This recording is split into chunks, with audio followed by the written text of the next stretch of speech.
de cet ouvrage pourrait en dérouter plus d'un, dans la mesure où il suggère d'emblée que l'on aurait alors affaire à un essai d'esthétique littéraire.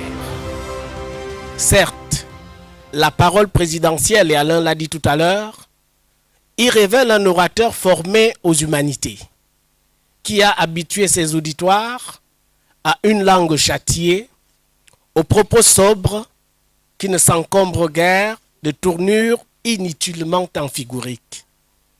Mais l'entreprise éditoriale, conçue et conduite par Manaouda Malachi, apparaît avant tout comme une incursion dans le verbe présidentiel qui s'inscrit dans une perspective diachronique.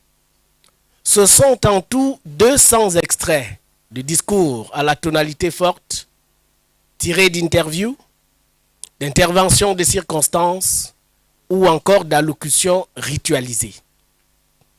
Précédés d'un avant-propos de l'auteur, à la fois discours introductif, paroles de justification et confession de foi politique, les propos présidentiels sélectionnés se présentent finalement comme un puzzle discursif dont chaque pièce compte, ayant son originalité et participant à une forme de complémentarité.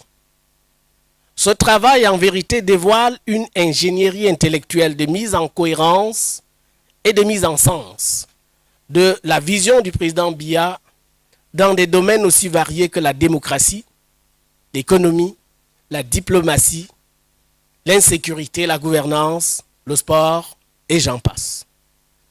Au fil des 208 pages de cet ouvrage, s'affiche et s'affirme la dimension mémorielle de l'œuvre adossée sur le rappel des circonstances, des dates, des conjonctures, des occasions, à la faveur desquelles s'exprime la personnalité politique plurielle du président Biya. Ici, c'est le président national du Rassemblement démocratique du peuple camerounais, prononçant par exemple le discours d'ouverture et de politique générale lors du premier congrès ordinaire du RDPC à Yaoundé le 28 juin 1990. Il dit, et je le cite, « Notre parti est fort, certes, mais il doit dès aujourd'hui se préparer à une éventuelle concurrence. Sachez donc vous y préparer en défendant vos idéaux de paix, de liberté, de tolérance.